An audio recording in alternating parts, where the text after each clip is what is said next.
degdegaan helay oo aan ka helay laascaanood dadka reer Somaliland ama mucaarad ha ahaadeen ama muxaafad ha ahaadeen wax ku kala qarsooni ma jirto ummadan degan Sool iyo ummadan magaalooyinka kala degan wax ku kala qarsooni ma jiro waa dad isku wada xidhan warka aan helay horta deeta Ilaahay waa meesheeda laakiin waa waran ka helay qof aan isku hubo warkaas wuxuu sheegay odayaal baa imanaya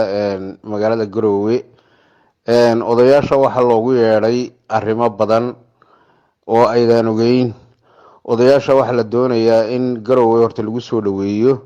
habeen ay halka joogan dabeedna Somaliland tan loo soo sheego inay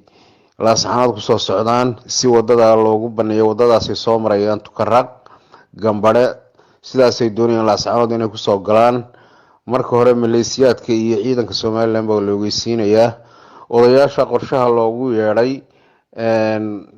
waa qorshe weyn waxa la doonayaa odayaasha inay magaalada in lagu soo dhaweeyo oo ay soo galaan oo guri la dejiyo oo ciidan waliba xaafadda la yiraahdo ma dareemin la dejiyo ciidan ilaaliyana loo sameeyo shirqool kala meesha ku jira waa wararkaanu helano Ilaahayna de waa meesheeda wixii Ilaahay wato looma taag helo waxaan Ilaahay qorina ma dhacaan waa bil Ramadaan in dambiga la iska yareeyay iyo waxyaalaha minaawalka ba wanaagsan wararkaanu helano waxay sheegayaan in odayaasha la doonayo in habeen markay joogan madfac lagu dhufto odayaashaas waa hawiye iyo niman kale iyo raxweyn bay u badan yihiin dabadeedna halka markay ku dhintaan la yiraahdo Somaliland baa madfac ku soo riday oo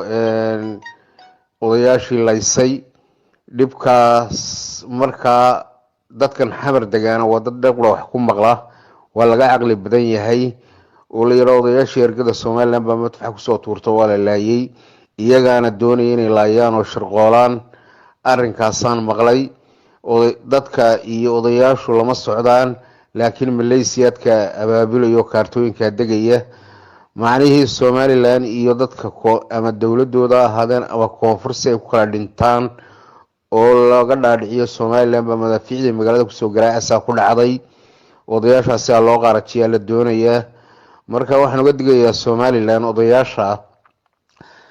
hal loo sheego damaanadooda lama qaadi karo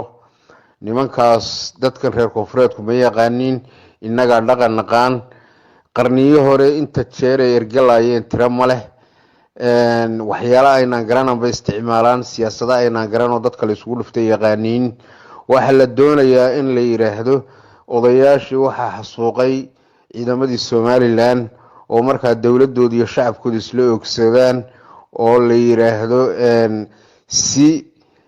loo kala fogeeyo Soomaaliya iyo Somaliland si loo kala fogeeyo dadka degan aan iyaga ahayn arintaas la wadaa odayaashan garaadadii arrinka ma oga huwanta wada niman huwanta kamida aan waxba ka xishoon oo dhiig bila aadan iyo xumaan ka xishoon ayaa wada arrinkaasaan maqlay hala gaarsiiyo dhammaan dawladda iyo dadka reer Somaliland hala gaarsiiyo arrinta laga digtoonaado odayaasha damaanadooda ma qaadi karo inagana layna saaraya hadii maanta wax soo gaaraan oo nimanka maleesiyada wax yeelaan horta wixii Ilaahay dilayaa dhinta hadii wax ku yimaadaan damaanadooda ma qaadi karo hadeena iyagu meel kula hoyan oo nimanka ama guddiga ahaadeen ama garaadaha ahaadeen hadeena meel kula hoyan sidaan maqlay guri iyaga oo khaas ah loo kireynaya dabeedna madfac baa lagu dhufanayaa arrintaas oo shirqool jirta laga digtoonaado